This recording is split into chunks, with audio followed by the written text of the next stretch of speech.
Hola, hola, buenas noches, bienvenidos al programa. Yo soy Jaime Bailey, hoy es jueves 11 de enero. Estamos saliendo en directo a las 10:30 de la noche aquí en Miami. En un momento voy a conversar con el escritor y disidente cubano Regis Iglesias Ramírez. Regis es también portavoz del Movimiento Cristiano de Liberación, el partido que fundó Osvaldo Payá, que en paz descanse, asesinado por la dictadura cubana a mediados de 2012. No se pierdan el testimonio de Regis Iglesias Ramírez. Estuvo encarcelado poco más de 7 años y desde el 2010 vive en Madrid. Está de paso por acá y nos honra con su visita. Bueno, nuestro invitado de hoy se llama Regis Iglesias Ramírez, es escritor, es cubano, nació el año 69, no ha cumplido todavía 50 años. Lo metieron en la cárcel, estuvo allí casi 8 años preso. Y el año 2010 lo liberaron, pero lo desterraron a España. Desde entonces ha vivido en Madrid y nos visita esta noche. Bienvenido, gracias por estar aquí. Gracias, Jaime, es un placer estar contigo esta noche y gracias. Compartir con tu teleaudiencia. ¿Por qué te metieron en la cárcel tan joven? ¿De qué te acusaban? ¿Qué año fue eso, Regis? Nosotros fuimos a prisión en el año 2003. Fuimos a la cárcel porque el sistema cubano es una tiranía de ya más de 50 años, más de medio siglo. Junto con otros muchos intelectuales. Fuimos 75 disidentes a prisión. La mayoría de ellos eran gestores de la solicitud de referendo sobre el proyecto Varela, que había logrado pues el apoyo de más de 10.000 personas, que como legalmente pide la Constitución para que un proyecto de ley llegue a hacerlo a partir de la iniciativa ciudadana. Este era el gran sueño de Payá, ¿no? De Osvaldo Payá, entre otros. Entre otros. Era desde que iniciamos en el movimiento en el año 89, en el año 90, hicimos el primer intento de colectar firmas para este tipo de iniciativa ciudadana y finalmente con el proyecto Varela lo logramos. En 2002 las presentamos. O sea que fue una represalia directa al éxito de esa iniciativa democrática. Efectivamente. Pero había, digamos, una acusación, un delito. La acusación, o sea, a nosotros nos acusan de actos contra la integridad territorial y la soberanía nacional, que es una ley que viene como figura en las leyes cubanas desde la época de la colonia y que se aplicaba fundamentalmente a los independentistas, a los separatistas. Y que es virtualmente una acusación de felonía, de traición. Las penas van de 6 años a pena de muerte. A ti te dieron 18 años. Y pasaste 8 casi en prisión. 7 y medio. ¿Cómo fue la vida en la cárcel? Bueno, la vida en una cárcel cubana es muy precaria, tanto físicamente como emocionalmente, porque intentan quebrar desde el primer momento tu voluntad, tu dignidad. ¿Qué era lo peor? Lo peor era estar preso injustamente, porque nosotros incluso no habíamos quebrantado ninguna de las leyes del Estado cubano. Nosotros habíamos hecho uso precisamente de nuestros derechos constitucionales y el régimen lo que hizo fue violar su propia constitución para podernos encarcelar a nosotros e intentar detener la demanda de referendo sobre el proyecto Varela. ¿Tus custodios te golpeaban, te insultaban? No, en realidad en mi caso no hubo golpes ni hubo insultos. Bueno, el insulto de tratarte como una no persona, pero que esta era una situación que se revertía constantemente, por eso también nos trasladaban de una prisión a otra. Ah, te movían mucho de cárceles. Porque nosotros llegábamos con el cuño de seres poco más que deleznables y los criminales que teníamos que estar ahí en esa situación, pero cuando estos mismos carceleros empezaban a conocernos, empezaban a conversar con nosotros, pues ya la relación empezaba a ser diferente, porque no éramos los monstruos que... Sí, se humaniza la relación, exacto. ¿No? Y ambos bandos se ven... Exacto, incluso yo tenía muy pocas veces yo me violenté verbalmente contra mis carceleros, que eran los que estaban cumpliendo la orden de mantenerme allí. ¿Qué culpa podrían tener esos pobres hombres, no? No eran unos pobres hombres, porque también eran culpables de maltrato a otros presos comunes que, vamos a decir, podían tratarlos de una manera más humana y que por lo general no lo hacían. Ellos, lo que pasa es que con nosotros veníamos precedidos de un cartelito de ser un poco peores que los peores enemigos de Cuba, y después nos conocían, ven que éramos personas normales, que éramos personas incluso educadas, que guardábamos las normas de urbanidad, a pesar de que de las denuncias que hacíamos constantemente. Y por ejemplo, recuerdo que en el año 2003 estábamos en la prisión Kilo 8 en Camagüey, que le llamaban, se me perdió la llave, es el nombre que tiene. Y el jefe de orden interior entró una noche al pasillo donde estábamos nosotros detenidos, cuando nos tenían a nosotros ubicados, y cuando pasa por mi celda, yo le doy las buenas tardes. Sí. Y el hombre se vira hacia mí y me dice, ustedes siempre están dando buenas tardes, buenos días, pero después se ponen a hacer denuncias. Y yo, bueno, tú fuiste el que cuando nosotros llegamos acá, dijiste que con nosotros el trato iba a ser de candela al jarro hasta que soltara el fondo, que es una expresión muy cubana de que las cosas iban a ser, se iban a poner difíciles. Y eso te lo denunciamos y teníamos que denunciar como cada vez que hagas algo contra nuestra dignidad o contra nuestros derechos lo vamos a denunciar, pero después te damos los buenos días, te damos las buenas tardes y te damos las gracias si nos haces algún favor. Se enojaba por eso. Se enojaba porque, por la urbanidad de nosotros. Sí, sí, sí, sí. ¿Y te dejó alguna enseñanza la vida en la cárcel? ¿Aprendiste algo? ¿O es solo una humillación? No, aprendes a tener paciencia, aprendes también a tener compasión por personas que aunque hayan cometido errores en sus vidas, también son seres humanos. Sí, merecen una redención. Y merecen una redención y también un trato de personas. Exacto. Digamos, el 2010 te liberaron, pero no te dieron la oportunidad de quedarte en Cuba, te expulsaron a España, fue así, ¿verdad? De hecho, no me liberaron. A nosotros no nos liberan, a nosotros simplemente nos dan la opción del destierro. Sí. Muchos de nosotros no aceptamos en un primer momento esa opción, yo fui uno de ellos. Pero las familias estaban desesperadas no solo por los años de prisión, sino, por ejemplo, en mi caso, mis hijas, mi hija mayor nació en 1987 y mi hija menor en 1989, o sea, toda su vida padeciendo no por mi culpa, pero sino siendo, digamos, teniendo de costado o directamente el impacto de la represión del régimen contra mí por ser su padre. Claro, claro. Y entonces llega un momento en que ya no puedes convencer a tus hijos de que pueden esperar un poco más porque vamos a hacer que las cosas cambien. Y sí. ya ese discurso no funciona. Y bueno, ellas fueron mi Troya. Pero no te arrepientes, ¿no? No me arrepiento por ellas. No me arrepiento porque he podido darles la oportunidad que nunca le había podido dar en mi país. Me arrepiento de no haber continuado en mi país y que ahora no me dejan regresar a mi país. ¿Quieres volver? ¿Por qué quieres volver?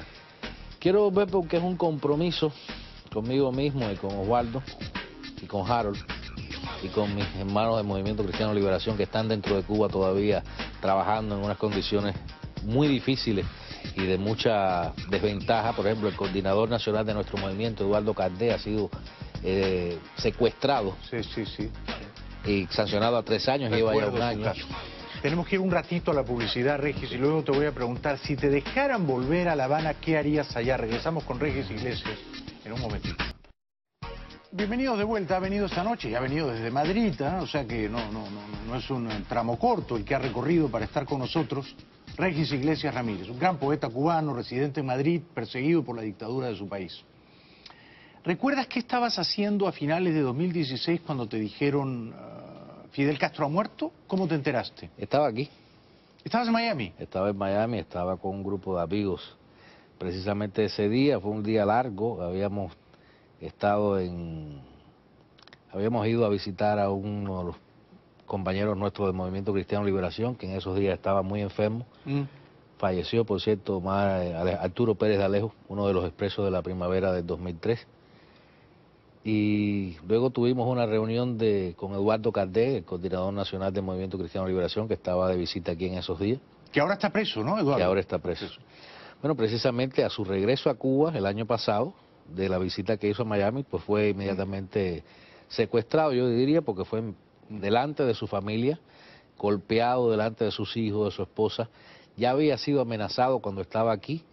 La esposa le habían dicho, la seguridad del Estado le había dicho que cuando él regresara lo iban a condenar a 15 años de prisión. Pero no lo han condenado, está preso y no lo han condenado. Lo condenaron a 3 años por desacato. Ajá. Pero el tema es que Eduardo ni ha infringido ninguna ley, ni ha cometido ningún delito, simplemente es la vendetta del régimen cubano. Pero esto era previsible. Sí. Y si tú regresas te van a hacer lo mismo, o algo peor. Entonces, ¿por qué quieres volver? Ellos no van a cambiar, o sea... No, yo quiero volver para que ellos cambien, o sea, o para cambiar la situación de mi país. Es un compromiso que tengo conmigo mismo, es un compromiso... ¿No es mejor preservar tu libertad? La libertad tú puedes... Nosotros cuando pasamos 7 años y medio en prisión, éramos las personas más libres, no solo de la prisión, sino también de toda la isla. Porque ya fuera en nuestras casas, cada vez que visitábamos los pueblos de todo el país, promover la demanda por el plebiscito, referendo del proyecto Varela, nos sentíamos las personas más libres del mundo porque estábamos haciendo y diciendo lo que sentíamos y lo que pensábamos que era mejor para Cuba. Pero es seguro que si tú regresas, te van a encarcelar, Regis. Ya lo hicieron una vez. Y sin embargo quieres volver. Aún si ese es el costo que tienes que pagar. Sí. ¿Y tus hijas, tu familia, qué te dicen? ¿Te apoyan? Mis hijas, la razón por la que yo que acepté el destierro fueron mis hijas. Como te decía, habían pasado todas sus vidas y no habían tenido la oportunidad. Yo nunca había tenido la oportunidad de ofrecerles un futuro. Sí, ¿y qué te dicen ellas Estaba ahora? luchando por eso. Bueno, ellas están un poco acostumbradas ya a mi personalidad, saben, conocen perfectamente de mi compromiso con la causa del Movimiento Cristiano Liberación. Que eres un idealista, un soñador. Bueno, pues, yo soy una persona simplemente que creo que tengo un deber con mi país, tengo un deber con las personas que se han sacrificado por la libertad de todos los cubanos como Osvaldo Payá, y tengo un deber también con mis hermanos del Movimiento Cristiano Liberación que están dentro de Cuba, sobre todo con Eduardo. Y eso te enaltece. Pero ¿no eres más útil siendo un hombre libre en el exilio que siendo un prisionero político del régimen? Yo creo que en términos de utilidad, ¿no? De servicio a la causa de la libertad. Yo creo que fuera de Cuba hay muchas personas que durante muchos años, y eso también lo he hecho yo, durante todo este tiempo de destierro, que hemos podido ser una especie de altavoz, de eco de lo que sucede dentro de Cuba. Pero lo fundamental es que tiene que haber una voz, porque sin la referencia desde dentro de la isla, sin la referencia de esas personas como Eduardo Cardé, que está preso injustamente, que ya lleva un año, que ha sido golpeado precisamente a finales de año, principios de año, por un grupo de presos comunes al servicio de la seguridad del Estado, cuando llegó a la prisión de Cuba, sí. Sin el ejemplo, la entrega, sin el patriotismo de personas como Eduardo, como Rosa Rodríguez, como Armando Peña, como Jordan Mariño, no hay eco. O sea, nosotros fuera de Cuba no podemos hablar de lo que pasa en Cuba si dentro de Cuba no hay personas como esta que están sacrificando sus vidas, las de su familia, de sus hijos.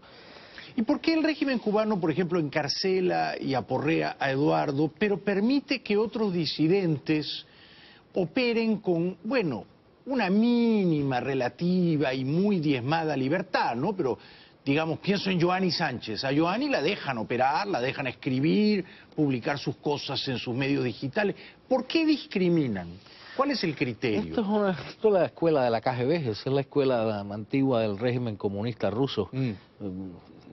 O sea, entrar en la lógica de la ilógica del comportamiento de un régimen. No hay racionalidad. No hay racionalad, o sea, no hay lógica, o sea, no hay una aparente lógica, ellos todo lo hacen con un propósito, aunque nosotros a primeras luces no podamos ver cuál es su intención. ¿Y eres optimista? O sea, se supone que este año Raúl Castro deja la presidencia, se estima que lo va a suceder Díaz-Canel. ¿Tú crees que Díaz-Canel o quien lo reemplace tendrá el coraje de introducir reformas? Yo nunca he sido optimista en lo que hace o deja de hacer el régimen cubano. El Movimiento Cristiano Liberación nunca ha tomado como referencia lo que haga o deje de hacer el poder. ¿No esperas nada? Nada bueno. En lo absoluto. Nuestra referencia es el pueblo de Cuba y por eso estamos tratando de crecer en todos los municipios del país. Por eso lo más importante para nosotros es que nuestras iniciativas como el Proyecto Varela, como Un Cubano, Un Voto, que fue nuestra respuesta a ese anuncio precisamente de elecciones en 2018 donde se iba a retirar Raúl Castro supuestamente, y nosotros dijimos no, pero para hablar de elecciones tenemos que votar todos los cubanos dentro y fuera de Cuba, tienen que permitir que regresen todos los exiliados que quieran regresar y postularse a las candidaturas. las candidaturas tienen que ser, las nominaciones tienen que ser hechas directamente por los ciudadanos, no por las comisiones electorales, que son las que impiden el libre ejercicio de la nominación, porque la Constitución dice que para tú elegir y ser elegido simplemente tienes que ser mayor de edad, ser ciudadano cubano y estar en pleno uso de tus facultades. O sea, tú te podrías postular a presidente de Cuba. Nosotros lo hicimos en el 2000, en 1900. ¿A qué te postulaste? Osvaldo, Tony Díaz y 10 líderes más del Movimiento Cristiano de Liberación, Freddy Ernesto Martínez también fue uno de ellos.